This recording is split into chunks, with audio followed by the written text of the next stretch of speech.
ये जगह उदयपुर की सबसे रहस्यमयी जगहों में से एक है, लेकिन क्या है इसके पीछे की हकीकत, आइए मैं बताता हूँ। एक बार एक नटनी थी जो कि रस्सी पर चलने का करतब दिखाया करती थी। एक बार उसने उदयपुर के राजा के साथ ये शर्त रखी कि अगर मैं एक रस्सी पर चल के पूरा पिछोला पार कर दूं तो आप मुझे आधा राज्य दे देंगे। तो फिर क्या था, राजा के सम्मान पे बात आ गई और राजा भी मान गए।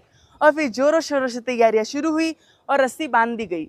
और फिर जब नटनी ने आधा रास्ता पार कर लिया तब राजा को ये डर लगा कि अगर इसने पूरा पिछोला पार कर दिया तो मेरे हाथों से आधा राज्य चला जाएगा। लेकिन राजा ने अपने सामंतों और दीवानों को कहकर रस्सी बीच में ही कटवा दी और नटनी की डूबकर मृत्यु हो गई।